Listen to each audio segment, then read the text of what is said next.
அன்பானவர்களே, இயேசு கிறிஸ்துவின் நாமத்தில் உங்கள் ஒவ்வொருவருக்கும் என் அன்பின் வாழ்த்துக்கள்.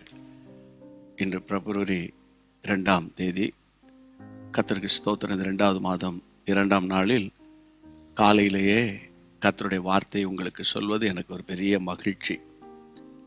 காலைதோறும் அவருடைய கிருபைகள் புதிது. இந்த நாளுக்குரிய கிருபை பெற்றுக்கொள்ளும்படி மற்றும் இந்த நாளில் ஆவியானவரோடு கூட நம்ம நடக்கும்படி நம்முடைய இருதயத்தை திறந்து ஆவியானவருடைய குரலை நம்ம கேட்போம். அவருடைய குரலை வசனத்தின் வழியாக நம்ம கேட்கலாம்.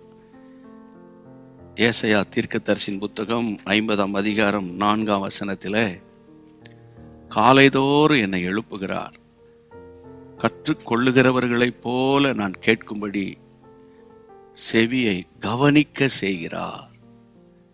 ஆமேன். அந்த வசனத்தின் பின்பாகத்தை நான் வாசித்தேன். காலைதோறும் என்னை எழுப்புகிறார், கற்றுக்கொள்ளுகிறவர்களைப் போல நான் கேட்கும்படி என் செவியை கவனிக்க செய்கிறார். ஆமேன். எப்போதுமே மனுஷர்கள் பேசும்போதும் சரி, யார் பேசினாலும் சரி, நம்ம கவனிக்கிறதுல தான் இருக்கு. சில நேரங்களில் நம்ம ஒருத்தர் கவனிக்கிற மாதிரி இருக்கும்.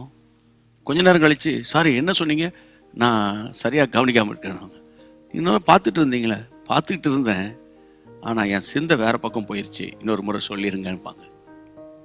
எனக்கு அன்பான தேவனுடைய பிள்ளைகளை, சிலர் இங்கே கவனிக்கிற மாதிரி இருக்கும், அவங்க காதுகள் வேற எங்கேயோ இருக்கும். ஆனால் இன்றைக்கு ஆண்டவர் நமக்கு சொல்லுகிற அருமையான ஒரு பாடம் என்னன்னா, இந்த வசனத்தில் காலைதோறும் என்னை எழுப்புகிறார், கற்றுக்கொள்ளுகிறவர்களைப் போல நான் கேட்கும்படி என் செவியை கவனிக்கும்படி அவர் செய்கிறார். நம்முடைய 2 செவியை நம்ம கவனித்து கேட்கணும்னு அவரே நம்ம கர்த்தருடைய பிள்ளைகளை கனெக்ட் பண்ணுகிறார், நம்ம உருவாக்குகிறார். ஆண்டவருக்கு மகிமை உண்டாகட்டும். ஒரு நாள் ஆரம்ப ஊழியத்தில் நான் ஒரு முகாமுக்காக அதில் போய் கலந்து கொள்றதுக்காக போனேன். ரொம்ப களைப்பு, அதிகாலை போய் இறங்கினோன்னே ரொம்ப டயர்டாகிடுச்சு, படுத்துட்டேன். அப்போ தட்டி எழுப்பி, ஆண்டவர் என்னை பைபிளை தரேன்றார். ஐயோ ஆண்டவர், இப்போ தான்ப்பா படுத்தேன், அதுக்குள்ளே நீங்கள் எழுப்புறீங்களாப்பான்னு கொஞ்ச நேரம் திரும்ப தட்டி எழுப்புகிறார். ஒரு மனிதன் அறைக்குள்ளே நின்று என்னை தட்டுவது போல ஆண்டவர் தட்டி எழுப்புகிறார். உடனே என் உள்ளத்தில் ஆண்டவர் உணர்த்துகிற வார்த்தை, ஆபகுக் 2ஆம் அதிகாரத்தை வாசி அப்படின்ற ஒரு சத்தம் போல என் காதில் கேட்டது பாருங்க. எனக்கு அப்படிப்பட்ட எக்ஸ்பீரியன்ஸு அதுக்கு முன்பு கிடையாது. எந்த வசனம்னு பார்த்தா, குறித்த காலத்துக்கு தரிசனம் இன்னும் வைக்கப்பட்டிருக்கிறது. அந்த 2ஆம் அதிகாரம் 1, 2, 3ஆம் வசனத்தை வந்தோடனே அங்கே நிறுத்து, அது திரும்ப வாசி என்று காலையிலேயே கர்த்தர் அதை பார்க்க சொன்னார், கவனிக்க சொன்னார், அந்த வசனத்தை விசுவாசிக்கவும் சொன்னார். எனக்கு எவ்வளோ சந்தோஷம் தெரியுமா. களைப்பெல்லாம் போய்விட்டது. அவ்வளோ இரவெல்லாம் சரியாக தூங்காமல் கிடந்து அலைந்து கொண்டு போனதெல்லாம் மறந்து விட்டது. அந்த வார்த்தை கிடைத்த உடனே ஆவியில் அவ்வளோ பெரிய உற்சாகம். இது நடந்து எத்தனையோ ஆண்டுகளுக்கு முன்பு நடந்தது. அது எத்தனையோ ஆண்டுகள் கடந்து போய்விட்டது. ஆனால் இன்றைக்கு நடந்தது போல நான் ஃபீல் பண்ணுறேன். ஏன்னா அவர் தட்டி எழுப்பினார், அவர் தட்டி எழுப்பினார். அன்பு தேவ பிள்ளைகளை, இந்த பிப்ரவரி மாதம் முழுவதும் கர்த்தரே உங்களை நடத்த போகிறார். சரியா? தைரியமா இருங்க, மனசை விட்டுறாதீங்க, சோர்ந்து போயிடாதீங்க. இந்த கிருபை நாட்களில் ஒன்னே ஒன்று, அப்படி வசனத்தை பிடிச்சிக்கோங்க. 2வது, அவரை சார்ந்து கொள்ளுங்க. உங்கள் மூளை அறிவை தூக்கி தூரம் எறிஞ்சிருங்க, அவரே உங்களை நடத்துவார். ஜெபம் பண்ணிடுவோமா? எங்கள் பரிசுத்தமுள்ள நல்ல தகப்பனே, அப்பா, காலைதோறும் எங்களை எழுப்புங்க, கற்றுக்கொள்ளுகிறவர்களைப் போல நாங்கள் கேட்கும்படி எங்கள் செவியை கவனிக்கும்படி செய்யுங்க.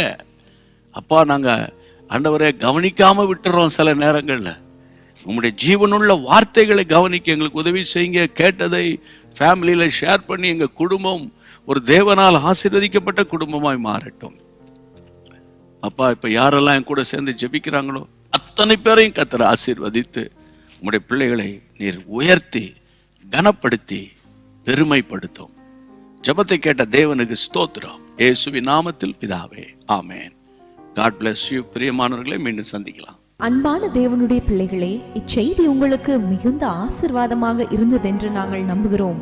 தொடர்ந்து எங்கள் செய்திகளை கேட்டு கர்த்தருக்குள் ஆசிர்வதிக்கப்பட ஜீசஸ் மீட்ஸ் மினிஸ்ட்ரீஸ் என்கிற எங்கள் யூடியூப் சேனலை சப்ஸ்கிரைப் செய்யுங்கள். மேலும் உங்கள் ஜெப உதவிக்கு எங்களோடு நீங்கள் தொடர்பு கொள்ள வேண்டிய தொலைபேசி எண் 9841252836 மற்றும் 7299546363. Email gpsrobinson@hotmail.com. கர்த்தர் உங்களை ஆசிர்வதிப்பாராக.